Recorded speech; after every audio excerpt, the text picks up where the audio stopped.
Trump meletakkan orang kepercayaannya di titik paling sensitif dalam kerajaan Lula dengan mencadangkan Daniel Perez sebagai duta Amerika Serikat di Brasilia. Tepat pada saat Washington mengetatkan kawalan terhadap PCC dan Komando Vermelho serta menjadikan jenayah terancang Brazil sebagai isu keselamatan antarbangsa. Pada hari Selasa, 2 Jun 2026, tindakan itu menjadi amaran keras kepada Itamaraty. Rumah Putih tidak hanya mahukan perbincangan diplomatik, mereka mahu seseorang memantau Brazil dari dekat, hubungan Lula dengan Washington, reaksi kerajaan terhadap kumpulan jenayah, tekanan ke atas syarikat teknologi besar, dan peningkatan pengaruh China di rantau ini. Perez ialah seorang Republikan dari Florida, anak kepada orang Kuba dan berkait rapat dengan persekitaran politik yang sama seperti Marco Rubio. Dan dia datang dengan latar belakang yang menakutkan pihak kiri kerana dia memahami retorik yang digunakan oleh kerajaan yang menganggap tekanan antarabangsa sebagai serangan terhadap kedaulatan. Apabila masalah sebenar berada di dalam negara sendiri, kenapa Trump hantar Mini Rubio ke Brasilia? Lula cuba melindungi. Apa masalahnya? Dan bagaimana pelantikan ini boleh mengubah percaturan menentang PT? Saya akan ceritakan semuanya kepada anda. Jika anda suka kandunan yang terus terang dan tanpa melirik, pertimbangkan untuk melanggan kerana di sini ada video seperti ini setiap hari. Rumah Putih telah menghantar pencalonan Daniel Perez kepada Senat Amerika untuk menjadi duta Amerika Syarikat di Brazil. Jawatan itu tidak mempunyai pemegang sejak pemergian Elizabeth Beth, masih di bawah pentadbiran Joe Biden, dan misi diplomatik di Brasilia telah dikendalikan secara sementara. Pilihan Trump tidak berlaku pada sebarang masa. Daniel Perez masih perlu melalui Senat Amerika Syarikat sebelum memegang jawatan secara rasmi. Walaupun begitu, pencalonan itu sudah membawa berat politik. Dia mempengerusikan Dewan Perwakilan Florida, merupakan seorang Republikan, dilahirkan di New York, dibesarkan di Florida dan setia, anak kepada imigran Kuba. Perincian ini penting kerana Florida kini merupakan salah satu pusat terkuat politik konservatif Amerika menentang rejim kiri di Amerika Latin. Ia juga merupakan wilayah politik Marco Rubio, setiausaha negara Trump dan antara nama utama dalam golongan garis keras menentang kediktatoran, pengedaran dadah dan pengaruh musuh Amerika Syarikat di benua ini. Kerajaan Lula mahu menganggap keputusan Amerika terhadap PCC dan Komando Vermelho sebagai keterlaluan dari luar, tetapi Washington telah mengubah perbualan itu.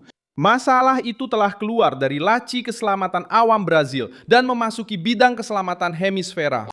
Bagi Trump, kumpulan yang menggerakkan wang, menguasai wilayah, melintasi sempadan, membasuh sumber dan membina rangkaian di luar Brazil tidak boleh dianggap sebagai isu domestik. Selesa untuk Brasilia mengurus pada rentak sendiri. Pesanannya mudah, apabila jenayah semakin berkembang, ia akan meninggalkan jejak kewangan, politik dan antarabangsa. Marco Rubio mengumumkan penetapan puak-puak tersebut sebagai pengganas global, khususnya yang ditetapkan dan sebagai organisasi pengganas asing. Disitulah suhu meningkat untuk Lula. Kerajaan Brazil boleh melaungkan kedaulatan, tetapi persoalan yang tinggal adalah mengapa puak-puak terbesar Brazil boleh berkembang sehingga menjadi sasaran langsung Washington.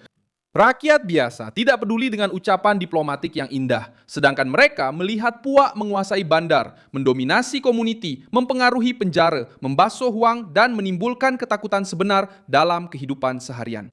Rumah Putih telah menyadari kelemahan ini.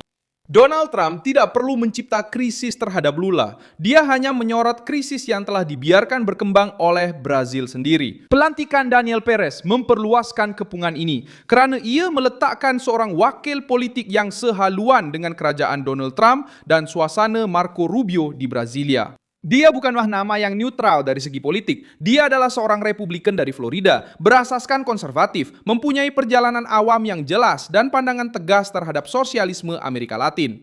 Bagi Kementerian Luar Negeri Lula, ini mengubah suasana.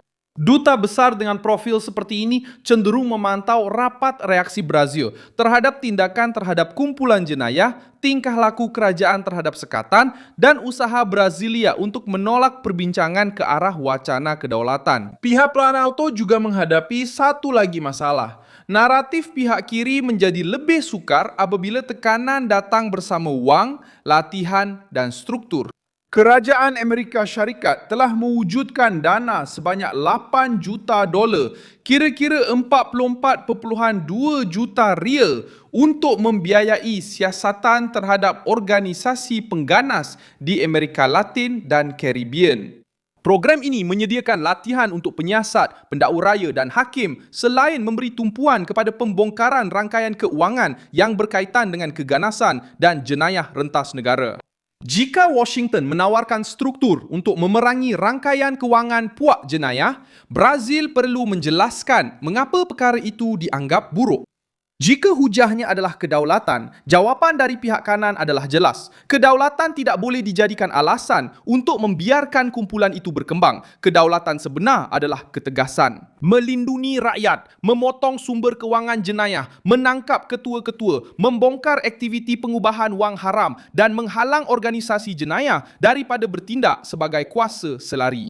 Ketidakselesaan semakin meningkat kerana perbincangan ini berlaku pada masa yang sama apabila menteri-menteri dan sekutu-sekutu pihak kerajaan mempertahankan kawalan yang lebih ketat ke atas media sosial dan lebih banyak tekanan ke atas syarikat teknologi besar.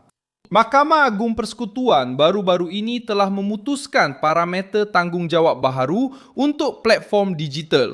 Dan kerajaan telah mengeluarkan dekri yang memberikan lebih banyak kuasa kepada struktur rasmi dalam memerangi kandungan yang dianggap haram di persekitaran digital. Bagi kelompok sayap kanan, gambaran itu kelihatan jelas. Kerajaan yang sama yang mengadu tentang tekanan Amerika terhadap puak-puak mahu lebih banyak kuasa untuk mengawal ucapan di media sosial. Di persimpangan inilah Daniel Perez menjadi figur strategik. Dia tiba dalam perdebatan Brazil ketika kerajaan Lula menghadapi tekanan dalam keselamatan awam, teknologi, diplomasi, dan hubungan dengan Amerika Syarikat. Duta yang dicadangkan oleh Trump tidak perlu membuat ucapan lantang untuk mengganggu Brasilia.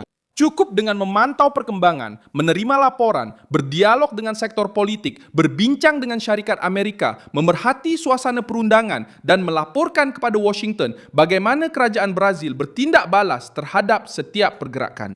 Jelaran Mini Rubio melekat kerana Perez mewakili satu generasi politik yang dibentuk oleh Florida konservatif, anti-komunisme Cuba Amerika dan agenda keselamatan tegas terhadap kartel, kediktatoran dan rangkaian transnasional. Lula sangat mengenali jenis tekanan seperti ini. Ini bukan diplomasi perlahan di pejabat. Itamaraty kini perlu berurusan dengan individu yang datang dengan kepercayaan daripada Trump. Jika kerajaan Brazil cuba menyejukkan isu ini, Washington pula meletakkan topik tersebut di atas meja.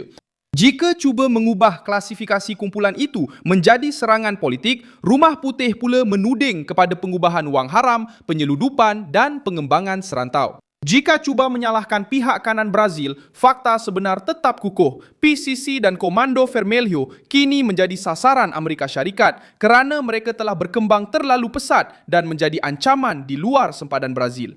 Golongan kiri cuba menjual idea bahawa Trump sedang menggunakan Brazil untuk berpolitik. Namun, rakyat Brazil yang hidup dalam ketidakselamatan faham bahagian lain dalam cerita ini. Apabila kerajaan gagal, ada pihak lain yang akan mengisi kekosongan itu. Apabila kumpulan jenayah mengisi kekosongan itu, wang haram akan masuk ke dalam ekonomi. Apabila wang itu melintasi sempadan, masalah itu bukan lagi sekadar isu nasional. Dan apabila kuasa besar seperti Amerika Syarikat memutuskan untuk menjejaki wang itu, ramai orang mula hilang tidur. Petunjuk itu juga berkait dengan satu lagi isu sensitif, perebutan pengaruh di benua ini. Trump telah menyatakan dengan jelas bahawa beliau mahu meletakkan semula Amerika Syarikat di hemisfera barat. Ini melibatkan memerangi organisasi jenayah, mengurangkan peluang untuk pihak lawan strategik dan memantau dengan teliti kerajaan yang terlalu rapat dengan Beijing. Brazil pimpinan Lula muncul di tengah-tengah papan catur ini kerana ia besar, mempunyai kekuatan ekonomi, mempunyai sumber asli dan mempunyai pasaran pengguna. Dan ada kerajaan yang lebih suka berlagak sebagai pemimpin selatan global, sementara Washington memberi tumpuan kepada keselamatan, teknologi dan wang. Namun, Perez tidak datang sebagai pelancong diplomatik, dia datang sebagai isyarat politik. Kedutaan Amerika Syarikat di Brasilia sekali lagi mempunyai calon yang dinamakan sendiri oleh Trump pada saat hubungan antara kedua-dua kerajaan dipenuhi dengan ketegangan. Trump sedang memerhati Brasilia, Rubio sedang memerhati puak-puak dan Washington kini mempunyai nama, agenda dan wang untuk memantau apa yang dilakukan oleh PT apabila isu itu bukan lagi sekadar ucapan tetapi menjadi tuntutan antarabangsa. Saya Milson Alves, pakar antarabangsa. Dan tujuan saya adalah untuk memastikan anda sentiasa mendapat maklumat yang benar setiap hari. Pautan berita ada dalam keterangan video. Sila tekan butang suka pada video ini, langgan saluran ini dan pada akhir video lihatlah ruangan komen supaya anda lebih terlibat dengan komuniti Milson Alves.